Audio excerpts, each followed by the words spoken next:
اعوذ باللہ من الشیطان الرجیم بسم اللہ الرحمن الرحیم۔ سورہ اعراف کے دوسرے رکوع میں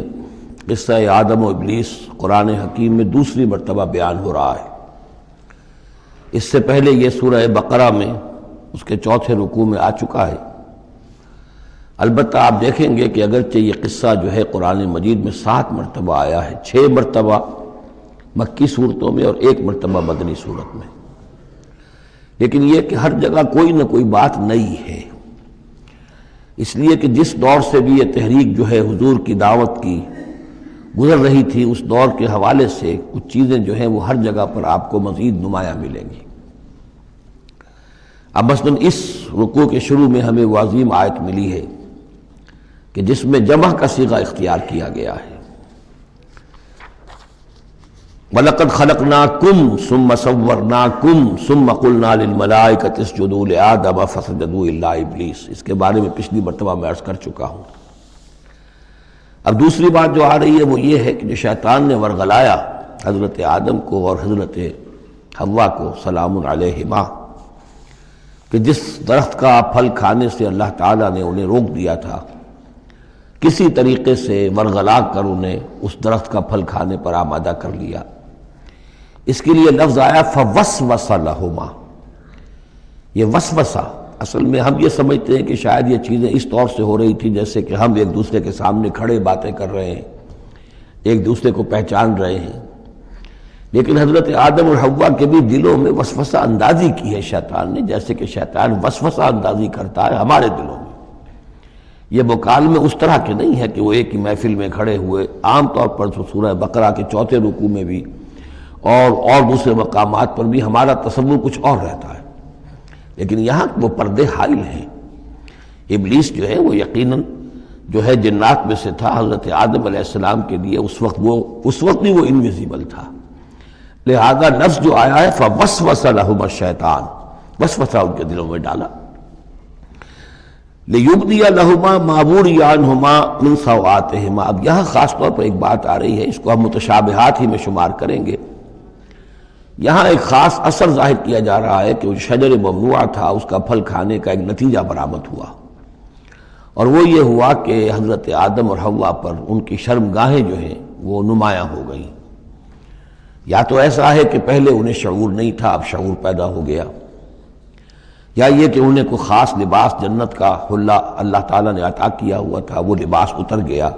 اس درخت کا پھل کھانے کے نتیجے میں۔ یہ چیزیں ایسی ہیں کہ جس سے یقیناً بہت سے لوگوں کو کچھ قیاس آرائیوں کا موقع ملا ہے۔ بعض لوگوں کے نزدیک یہ نیکی اور بدی کی تمیز کا درخت ہے اصل میں، کہ جس کو کھاتے ہی نیکی اور بدی کی تمیز پیدا ہو جاتی ہے۔ بعض حضرات کا خیال یہ ہے کہ یہ اصل میں پہلا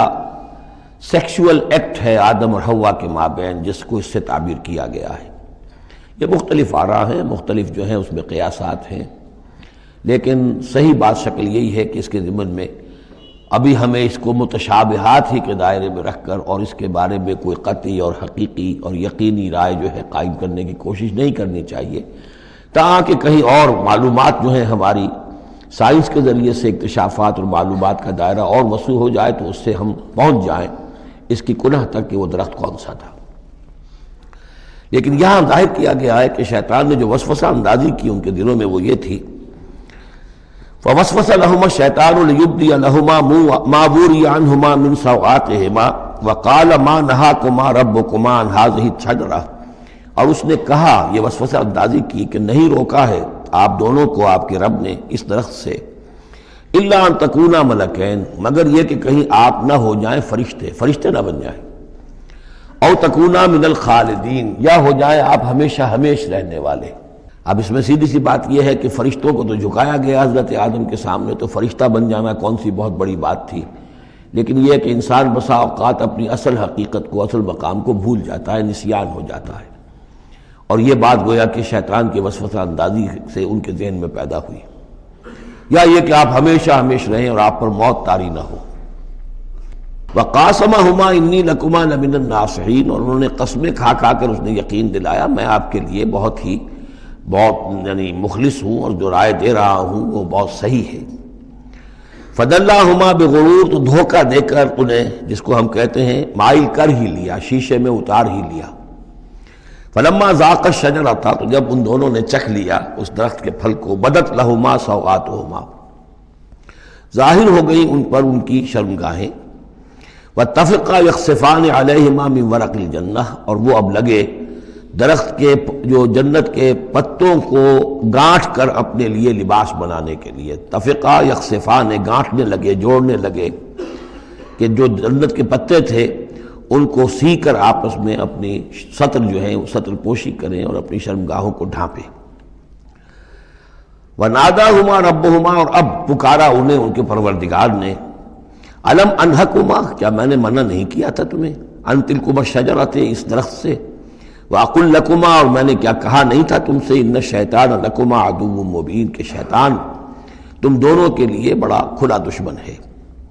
قَالَا رَبَّنَا ظَلَمْنَا أَنفُسَنَا، تو ان دونوں نے کہا کہ اے رب ہمارے، ہم نے اپنے اوپر ظلم کیا، زیادتی کی، ہم اپنی غلطی کا اعتراف کرتے ہیں۔ وَإِن لَّمْ تَغْفِرْ لَنَا وَتَرْحَمْنَا لَنَكُونَنَّ مِنَ الْخَاسِرِينَ، اور اگر تو نے ہمیں معاف نہ فرما دیا اور ہم پر رحم نہ فرمایا تو ہم تو تباہ ہونے والوں میں ہو جائیں گے۔ یہاں ایک بات اور نوٹ کر لیجئے، ایک تو یہ کہ یہاں کہیں بھی ایسا اشارہ نہیں ہے کہ ابلیس نے یہ وسوسہ ابتداءً حضرت حوا کے دل میں کیا۔ عام طور پر ہمارے ہاں جو کہانیاں مشہور ہیں وہ یہ ہے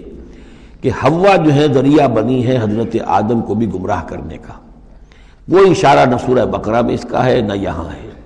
بلکہ جمع کوئی جو تثنیہ کا صیغہ ہے مسلسل چل رہا ہے، ان دونوں کے لیے معاملہ ہے، بیک وقت ہے۔ تو یہ اصل میں جو عیسائی دنیا میں تصور پیدا ہوا ہے کہ عورت فی نفسہ ہی برائی کی مظہر ہے، ایو سے ایول، ایو حوا اور ایول بری شے، یعنی عورت فی نفسہ ہی برائی کی جڑ ہے۔ چونکہ ان کے ہاں رہبانیت پیدا ہوئی، شادی نہ کرنا جو ہے وہ گویا کہ اعلیٰ روحانی زندگی کے لیے شرط قرار پایا، عورت سے قرب اور تعلق جو ہے وہ بڑی گھٹیا بات، دنیا داری کی زندگی، حیوانی زندگی قرار پائی۔ تو یہ تصورات قرآن میں کہیں نہیں ہیں۔ یہ تو جیسے کہ آدم کا معاملہ تھا ویسے حوا کا معاملہ تھا، اور شیطان نے دونوں کو ورغلایا ہے اور دونوں نے اللہ سے معافی مانگی ہے۔ دوسرے یہ کہ یہاں نوٹ کر لیجئے کہ یہاں یہ بتا دیا گیا کہ وہ الفاظ کیا تھے۔ وہاں سورہ بقرہ میں ہم پڑھا آئے فَتَلَقَّى آدَمُ مِن رَبِّهِ كَلِمَاتٍ فَتَابَ عَلَيْهِ، حضرت آدم کے دل میں جو ایک سخت پشیمانی کے جذبات پیدا ہوئے،